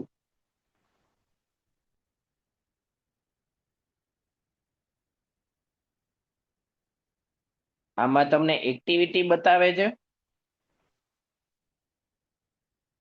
સાથે એનું ડ્યુરેશન બતાવે છે,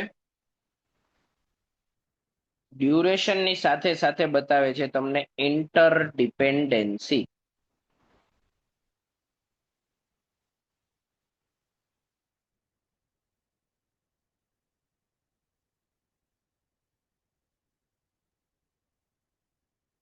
ક્લિયર?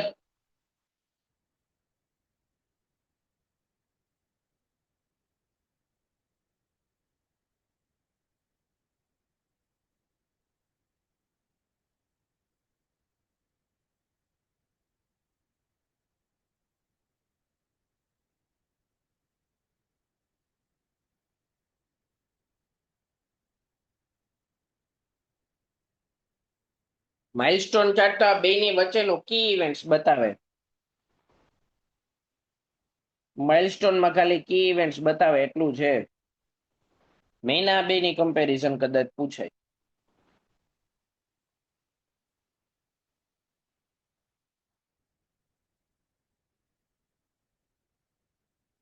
ઓકે,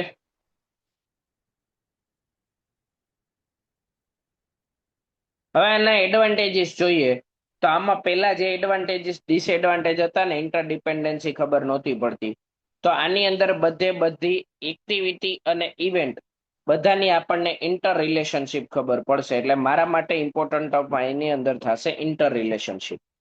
બીજી વસ્તુ, કઈ જગ્યાએ ઉપયોગમાં આવે? તો મોટા અને કોમ્પ્લિકેટેડ પ્રોજેક્ટની અંદર ઉપયોગમાં આવે, કે જ્યાં ઘણી બધી એક્ટિવિટી તમારી પાસે અવેલેબલ હોય. આના મદદથી તમે ઇઝીલી એકદમ રીશેડ્યુલિંગ અને કંટ્રોલિંગ કરી શકો. કઈ રીતે? તો પેલા નેટવર્ક કઈ રીતે બને આપણને બધાને ખબર જ છે. આવી રીતે આપણે નેટવર્ક બનાવીએ, બરાબર. જે રીતે તમારી એક્ટિવિટીની સિક્વન્સ ચાલતી હોય એ રીતે તમે અલગ અલગ ઇવેન્ટ્સ બતાવો, બરાબર. તો આનાથી તમારા પ્રોજેક્ટમાં કોઈ પણ જગ્યાએ ડીલે થયો તો તમે એનું રીશેડ્યુલિંગ અને કંટ્રોલિંગ ઇઝીલી કરી શકો છો.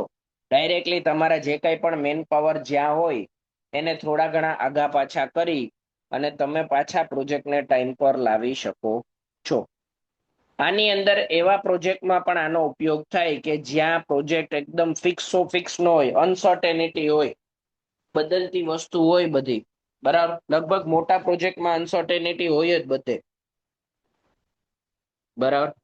ત્યાં તમારે આના પ્રોજેક્ટનો ટાઈમ ફાઇન્ડ કરવો હોય તો તમે આનો નેટવર્ક એનાલિસિસનો ઉપયોગ કરી શકો છો. આટલા મેઇન 4 એડવાન્ટેજ છે આના.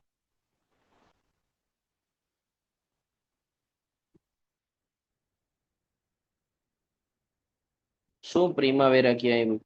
આ અમનભાઈ શું લખે છે?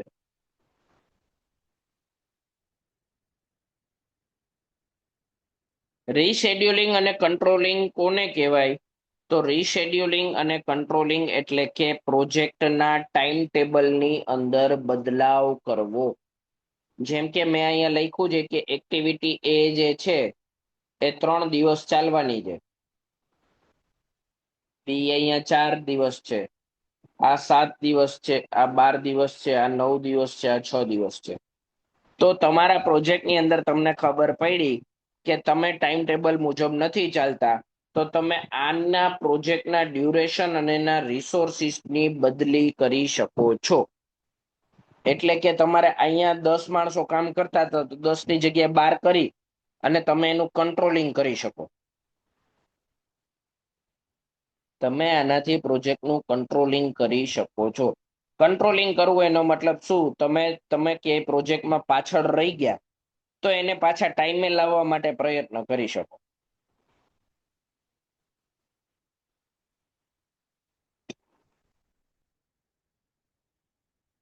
હવે જોઈએ આપણે types of network. Network mainly 2 ટાઈપના હોય. એક હોય આપણું એક્ટિવિટી ઓન એરો અને બીજું હોય આપણું એક્ટિવિટી ઓન નોડ.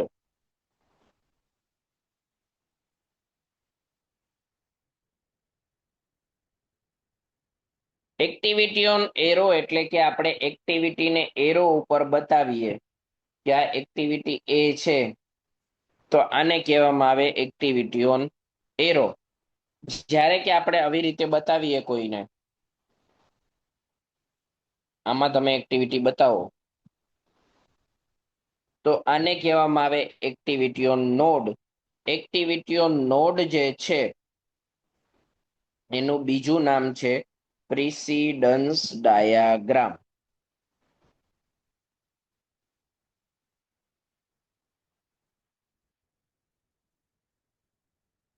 આને કહેવામાં આવે છે precedence diagram.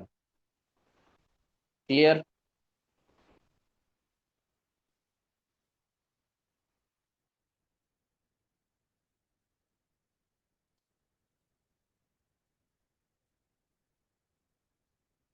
Clear?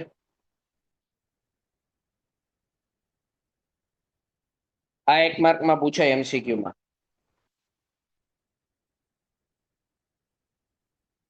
Activity on node નું બીજું નામ શું છે? અથવા તો એવું પૂછે પ્રિસીડન્સ ડાયાગ્રામ નું બીજું નામ શું છે? ઓકે. પછી આવે work breakdown structure. Work breakdown structure એટલે કે કોઈ પણ પ્રોજેક્ટને નાના નાના સબ ટાઈપની અંદર, પાર્ટ્સની અંદર ડિવાઈડ કરો, એને કહેવામાં આવે છે વર્ક બ્રેકડાઉન સ્ટ્રક્ચર. એટલે આપણો આખો પ્રોજેક્ટ હોય એને નાના નાના ટુકડાની અંદર ડિવાઈડ કરી દઈએ, એને કહેવાય WBS work breakdown structure. Work breakdown structure generally આપણા કોમ્પ્લેક્સ પ્રોજેક્ટની અંદર ઉપયોગમાં આવતું હોય, બરાબર. એકદમ કોમ્પ્લેક્સ પ્રોજેક્ટ, અઘરો પ્રોજેક્ટ હોય તો એની અંદર આપણે WBS નો ઉપયોગ કરતા હોઈએ છીએ.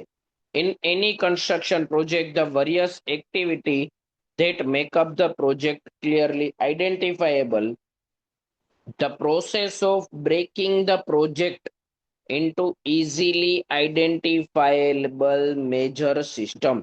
પ્રોજેક્ટને એવી રીતે ટુકડાની અંદર ડિફાઇન કરીએ છીએ કે જે નાના નાના ટુકડાની અંદર ડિફાઇન કરીએ કે જે ઇઝીલી આઈડેન્ટિફાય આપણે કરી શકતા હોઈએ, એની આપણે સબ સિસ્ટમ્સ બનાવીએ અને ડિસ્ક્રીટ એટલે કે અલગ અલગ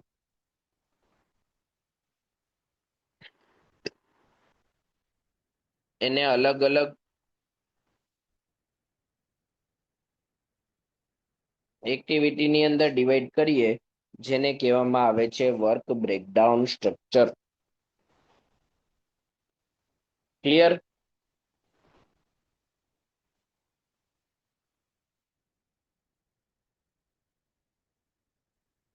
જેમ કે તમારી AA ની એક્ઝામ છે, બરાબર, તો સૌથી પહેલા તમારા ઇઝીલી આઈડેન્ટિફાયેલ બે વસ્તુ કે મારે બે પોર્શન પ્રિપેર કરવાના છે. એક મારે કરવાનું છે GS વાળું પોર્શન, એક કરવાનું છે મારે ટેકનિકલ વાળું પોર્શન. GS તો GS માં પાછા અલગ અલગ ટાઈપ, બરાબર, કે મારે એમાં કરવાનું છે બંધારણ, મેથ્સ. ટેકનિકલમાં બે પાર્ટ, મોટા સબ્જેક્ટ ને નાના સબ્જેક્ટ. પછી આનાય પાછા સબ ટાઈપ પડે ઘણા બધા, આનાય પાછા ઘણા બધા સબ ટાઈપ પડે.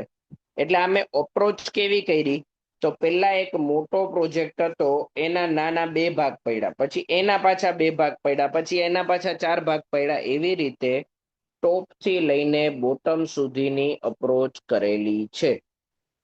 નાના નાના ટુકડાની અંદર ડિવાઈડ થતું હોય ત્યાં સુધી ટોપ થી બોટમ સુધી મારે એના ભાગ પાડવાના છે. આને કહેવામાં આવે છે WBS વર્ક બ્રેકડાઉન સ્ટ્રક્ચર.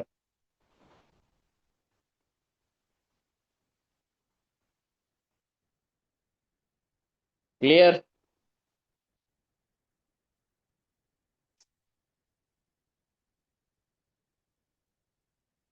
પેલા શું કરવાનું, મોટો એક પ્રોજેક્ટ છે એને પેલા એની બધી ટર્મ્સ અને આઇટમ્સને આઈડેન્ટિફાઈ કરવાની, પછી એને સ્પ્લિટ કરવાની. સ્પ્લિટ કરવું એટલે કે એના ટુકડા કરવા,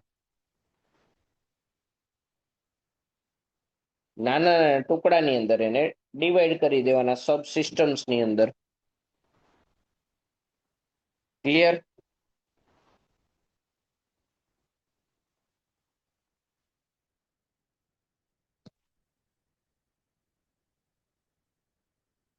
MCQ આ નથી કરવા આપણે, આપણે MCQ કરશું પણ આ નહીં. કન્સ્ટ્રક્શન પ્રોજેક્ટની આપણે વાત કરીએ તો કન્સ્ટ્રક્શન પ્રોજેક્ટના અલગ અલગ સ્ટેપ્સ છે, જેની અંદર સૌથી પહેલું સ્ટેપ આવે આપણે પ્રોજેક્ટનું અપ્રેઝલ. પ્રોજેક્ટનું અપ્રેઝલ એટલે કે આપણે સૌથી પહેલી પ્રોજેક્ટની જેને વિચારણા કહીએ.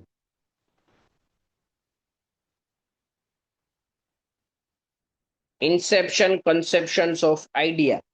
આપણે મગજની અંદર કોઈ પણ વસ્તુનો વિચાર લઈ આવીએ, આઈડિયાનો વિચાર લઈ આવીએ, તો આ વિચાર કોને આવે? હંમેશા ક્લાયન્ટને આવે અથવા તો ઓનરને આવે. કોઈ પણ પ્રોજેક્ટ માટેનો અપ્રેઝલ એટલે કે વિચારણા છે, ઇન્સેપ્શન છે, કન્સેપ્શન છે એ કોના મગજમાં આવે? ઓનરના મગજમાં, ક્લાયન્ટના મગજમાં. આ પોતાના વિચારોને રજૂ કરશે કોની સામે? કોન્ટ્રાક્ટર સામે અથવા તો એન્જિનિયર સામે, કે મારા મગજમાં એવું પ્લાનિંગ છે કે મારે 4 BHK ઘર બનાવવું છે, બરાબર. એવું કે 4 BHK ઘર બનાવવું છે, બરાબર. એટલે પોતે એવું કહેશે કોન્ટ્રાક્ટરને કે એન્જિનિયરે, એટલે એન્જિનિયર એવું કહેશે કે ભાઈ તમારે 4 BHK ઘર બનાવવું છે, વાત તમારી સાચી, પણ હું એક એસ્ટિમેટ બનાવીને આપું. એ એસ્ટિમેટ બનાવીને આપશે, કે ભાઈ 4 BHK ઘર બનાવવાનો અંદાજિત ખર્ચો 50 લાખ રૂપિયા થાય છે. હવે એના ઉપરથી ઓનર શું કરશે કે આપણા ખિસ્સામાં 50 લાખ હોય તો ઓનર હા પાડે, બાકી એમ કે કઈ નહીં, 4 BHK ની જગ્યાએ 3 BHK કરી નાખો, પણ ભાવ થોડાક ઘટાડી દો. બરાબર, એટલે કે ડિસિઝન મેકિંગ પણ આની અંદર કોણ છે, છેલ્લે ફાઇનલ નિર્ણય કોણ લેશે? ઓનર લેશે. બરાબર. પછી આપણે જોઈએ પ્રોજેક્ટનું ડેવલપમેન્ટ. જેવું ડિસિઝન લેવાઈ ગયું કે હવે પ્રોજેક્ટ કરવાનો છે, તો એના માટે આપણે કરવું પડે પ્રોજેક્ટનું પ્લાનિંગ. પ્લાનિંગ કરીએ કે ભાઈ સૌથી પહેલા તો છે ને જમીનને લેવલ કરવાની છે, પછી ખાડા કરી નાખીએ, કોન્ક્રીટ બોન્ક્રીટ કરીએ, બીમ કોલમ કરીએ. બરાબર. પછી એની ઉપર પ્લાસ્ટર ચણતર બણતર કરવું પડે, ચણતર કરી લિંટલ ભર્યા, સીલ ભર્યા, ઉપરનો સ્લેબ ભર્યો, પછી એના અંદર પ્લાસ્ટરનું કામ કરાવવાનું છે, બારી દરવાજા ફિટ કરવાના છે, ઇલેક્ટ્રિફિકેશન કરવાનું છે. એવી રીતે એક જાતનું પહેલા શું થશે તો પ્લાનિંગ બનાવવામાં આવશે. પ્લાનિંગ મુજબ આપણે એનું ટાઈમ ટેબલ કરશું કે પહેલા કોને કેટલા દિવસની જરૂર પડશે. અને જેવું ટાઈમ ટેબલ બની ગયું, પ્લાનિંગ અને શેડ્યુલિંગ આ બે વસ્તુ પ્રોજેક્ટ શરૂ થયા પહેલા હોય. જેવું પ્રોજેક્ટ શરૂ થઈ ગયું એટલે આપણે એનું શું કરવાનું થાય? મોનિટરિંગ અને કંટ્રોલિંગ કરવાનું થશે. આપણે કોઈ પણ પ્રોજેક્ટ ચાલતો હોય તો એને સતત મોનિટર કરવો પડે કે ટાઈમ લિમિટ મુજબ ચાલે છે કે નહીં. જેવું એવું ફિક્સ થઈ ગયું કે આ ટાઈમ લિમિટ મુજબ ચાલે છે, બરાબર, મોનિટરિંગ અને કંટ્રોલિંગ ફેઝ જે છે એને શરૂ રાખવાનું. જો આ પ્રોજેક્ટ ટાઈમલી નથી ચાલતો તો તમારે શું કરવાનું? એની અંદર રિસોર્સિસને અપડેટ કરવા પડે, આગળ પાછળ કરવા પડે, ટાઈમને વધારવો ઘટાડવો પડે. બરાબર. એટલે કે આપણે આની અંદર કંટ્રોલિંગ કરવું પડે. પછી બધી વસ્તુ થઈ ગઈ, પ્રોજેક્ટ કમ્પ્લીટ થઈ ગયો, બરાબર, છેલ્લે કમિશનિંગ થઈ ગયું. એના મુજબ આપણે એનું ટેસ્ટિંગના રિપોર્ટ્સ બધા કરવાના અને હેન્ડઓવર કરી દેવાની સાઈટ ફરીથી કોને? ઓનરને. એટલે કે ઓનરને આવેલા મગજની અંદર આવેલા વિચારને એક પ્રોસેસ થ્રુ લઈ આવી અને એને ફાઈનલ પાછી પ્રોડક્ટ સબમિટ કરવાની થાય. આ આપણી આખી પ્રોજેક્ટની સિક્વન્સ થઈ ગઈ. ક્લિયર?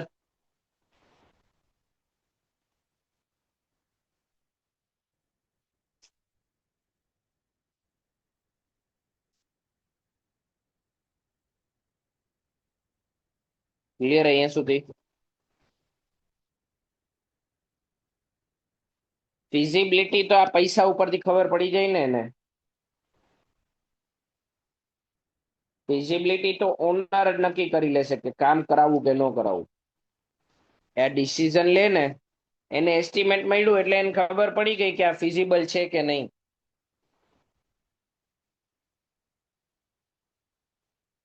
એ ડિસિઝન લે ને કે પ્રોજેક્ટ કરવો કે ન કરવો, એ જ એની ફિઝિબિલિટી.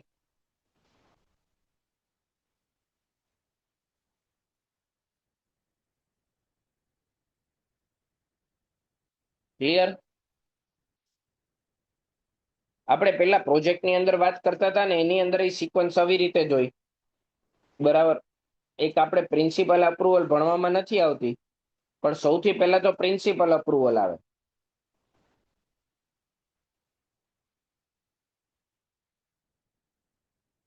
કમિશનિંગ મતલબ પ્રોજેક્ટને શરૂ કરી દેવો, એટલે હેન્ડઓવર કરી દેવું, વાપરવાનું શરૂ કરી દેવું ઘરને, એને કમિશનિંગ કહેવાય. સૌથી પહેલા પ્રિન્સિપલ અપ્રુવલ આવે, સૈદ્ધાંતિક મંજૂરી. એમાં ફિઝિબિલિટી ચેક કરે કે કામ કરવા યોગ્ય છે કે નહીં. બરાબર. પણ આપણે આ વસ્તુ નથી ભણતા, આપણે ડાયરેક્ટ શરૂ જ ક્યાંથી કરીએ? એડમિનિસ્ટ્રેટિવ અપ્રુવલથી.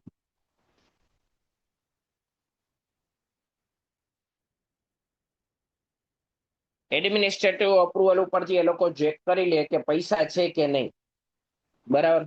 પૈસા હોય એના મુજબ આપણે એક્સપેન્ડિચર,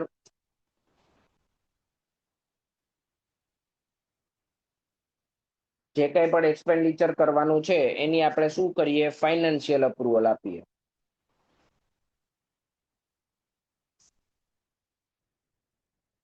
ફાઇનાન્શિયલ અપ્રુવલ આવી ગઈ, એના પછી આપણે શું કરીએ? ડિટેલ એસ્ટિમેટ સબમિટ કરાવડાવી અને આપણે ટીએસ કઢાવડાવીએ.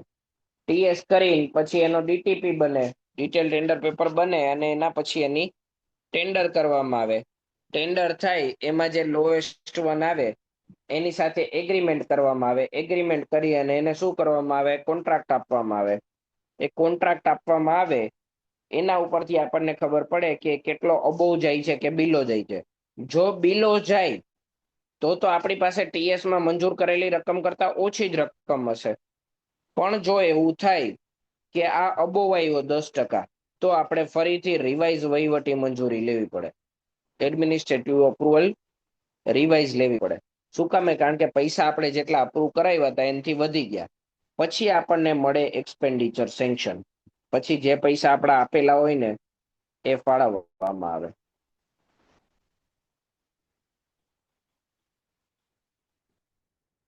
બરાબર. આ આપણી ગુજરાત સરકારની પ્રોસેસ છે, આમાં બહુ પડવાની જરૂર નથી. આપણે જે ભણ્યા એ બરાબર હતું.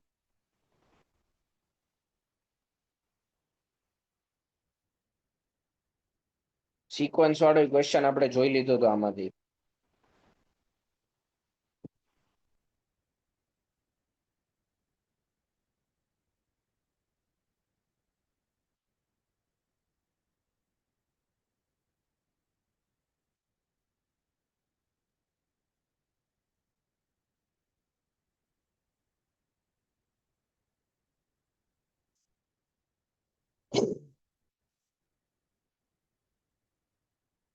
ક્લિયર અહીંયા સુધી?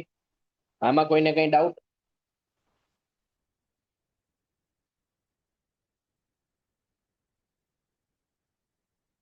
ચલો પેલો ક્વેશ્ચન જોવો.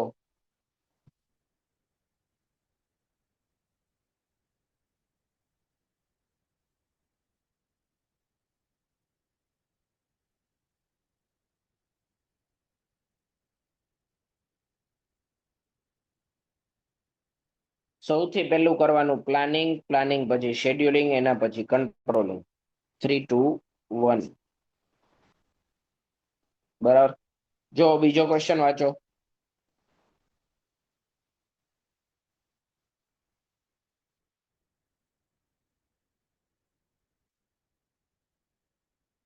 The project should be completed in a within minimum time elapsed. સાચી વાત છે. અવેલેબલ મટીરિયલ, મેન પાવર, રિસોર્સિસનો ઉપયોગ કરવો જ્યાં સુધી શક્ય હોય ત્યાં સુધી. તો આઈ સાચી વાત છે, આઈ સાચી વાત છે.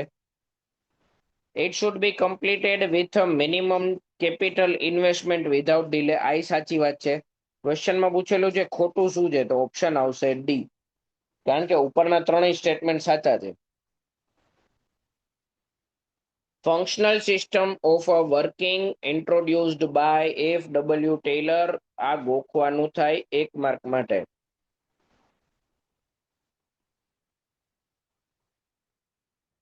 ગંટ બાર ચાર્ટ શું બતાવે છે?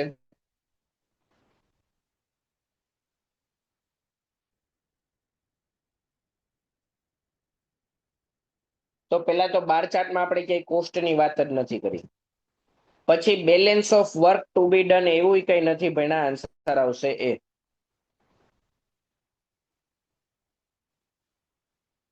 A serious limitation between interdependency are generally observed in. ઇન્ટરડિપેન્ડન્સીની સિરિયસ લિમિટેશન કોની અંદર બતાવવામાં આવેલી છે?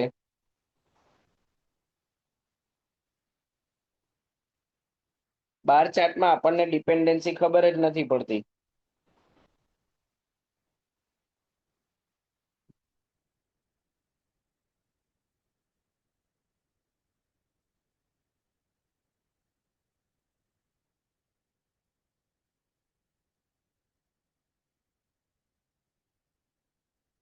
એટલે શેમાં કયો છો સી?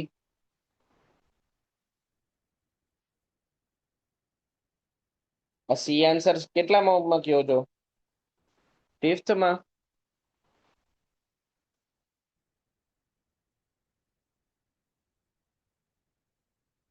ને ક્વેશ્ચન વાંચો તો serious limitation of interdependency between various activities are generally observed in.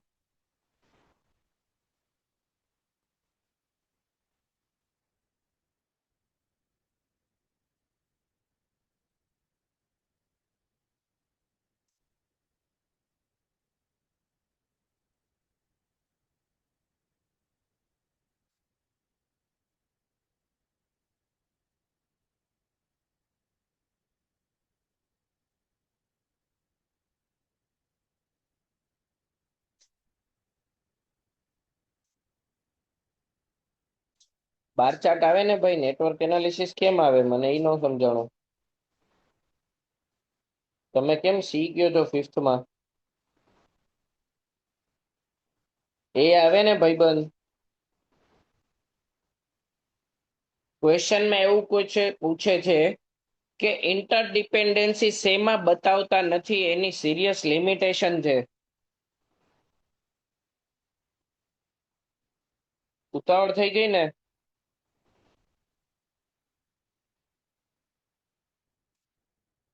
Answer આવશે એ, સી નહીં. લિમિટેશન છે, કોની લિમિટેશન છે? ઇન્ટરડિપેન્ડન્સી કોની લિમિટેશન છે? તો બાર ચાર્ટની જ લિમિટેશન છે ને.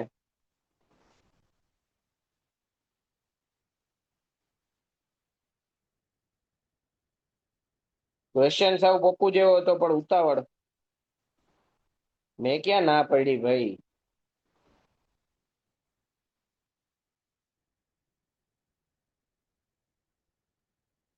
ચલો છઠ્ઠો ક્વેશ્ચન વાંચો. Consider the following statement. The salient features of a bar chart. Bar ચાર્ટના ફીચર કયા કયા છે નેટવર્ક કરતા?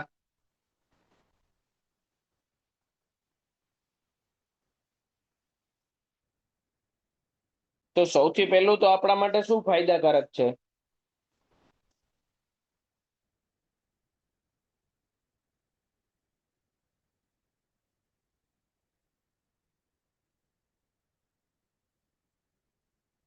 તો સિમ્પલ છે, ડ્રો કરવું, સાચી વાત છે.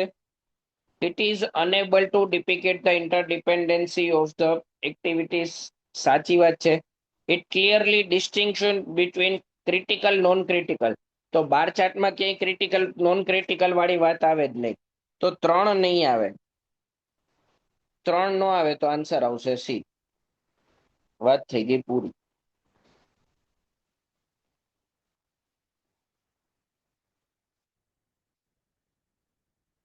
ચલો match the list.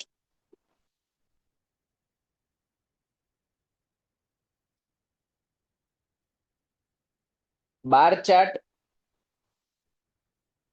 Resource requirement can be duplicated. બરાબર. પછી માઇલસ્ટોન ચાર્ટ. માઇલસ્ટોન ચાર્ટમાં એ કઈ મગજમાં નથી બેતું મને બહુ.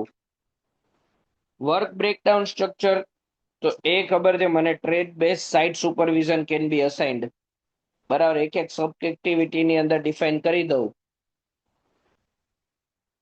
પછી ડી છે લિંક્ડ બાર ચાર્ટ. તો લિંક્ડ બાર ચાર્ટમાં ઇન્ટરડિપેન્ડન્સીની આપણે વાત કરી હતી, તો આની અંદર આવશે 1. તો આની અંદર ઓટોમેટિક આ જ થાય. તો આન્સર શું આવશે તમારો? એની અંદર 2, એની અંદર 2, પછી બી ની અંદર 3, 4 અને 1. આન્સર આવશે ડી. સમજાણું ને? તો ઉપરથી ગયું.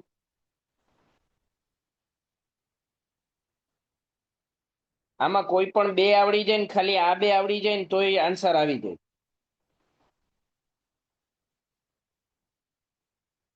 Major disadvantage of the bar. Bar chart નો મેજર ડિસએડવાન્ટેજ કયો છે?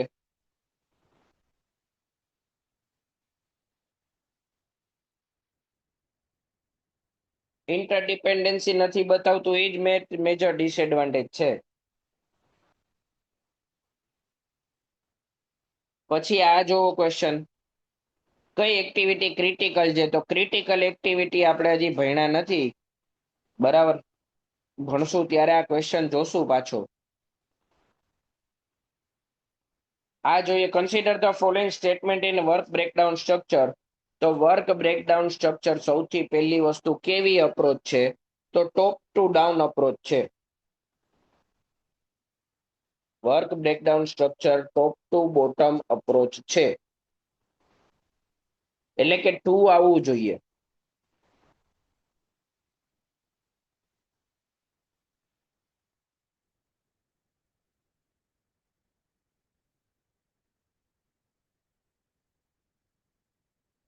ટુ આવવું જોઈએ તો આન્સર કયો થઈ ગયો ડાયરેક્ટ. બીજું કઈ જોવાની જરૂર જ નથી, કોમ્પ્લેક્સ પ્રોજેક્ટમાં ઉપયોગમાં આવે, વાત થઈ ગઈ પૂરી.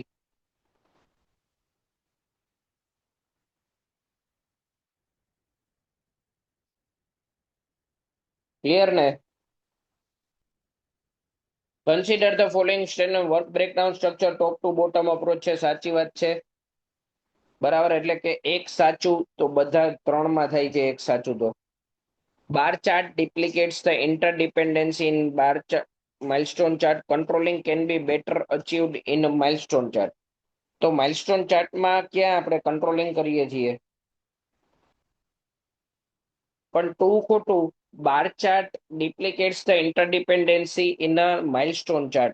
માઇલસ્ટોન ચાર્ટમાં ઇન્ટરડિપેન્ડન્સીની ખબર પડતી નથી તો એની લિમિટેશન જ છે. તો ટુ ના આવવું જોઈએ.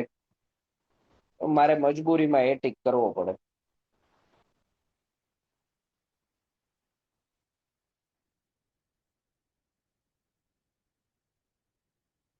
સમજાણું કે ઉપરથી ગયું?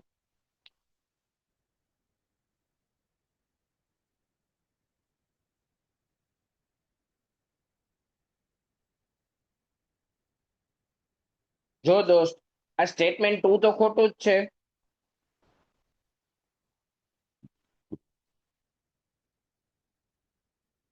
માઇલસ્ટોન ચાર્ટમાં આપણને ક્યાં ઇન્ટરડિપેન્ડન્સી ખબર પડે જ છે.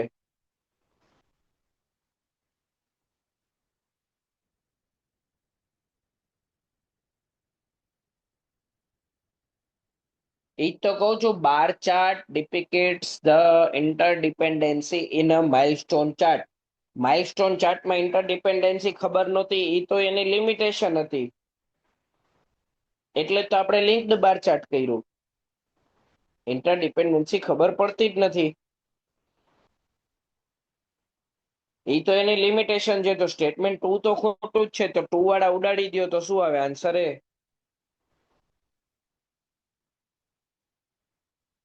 ઓકે. ક્લિયર તમારું ચેપ્ટર 1 પૂરું. કાલે શરૂ કરશું આપણે ચેપ્ટર 2. આજે અહીંયા સુધી રાખીએ છીએ. બે લેક્ચર ભેગા આયેલા એટલે લોડ પડ્યો હશે તમને.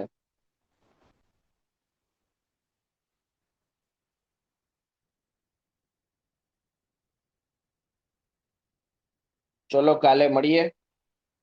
જય અંબે, જય શ્રી કૃષ્ણ, હર હર મહાદેવ. કાલે મળીએ. PDF મોકલી દઉં છું, બરાબર, ગ્રુપમાં.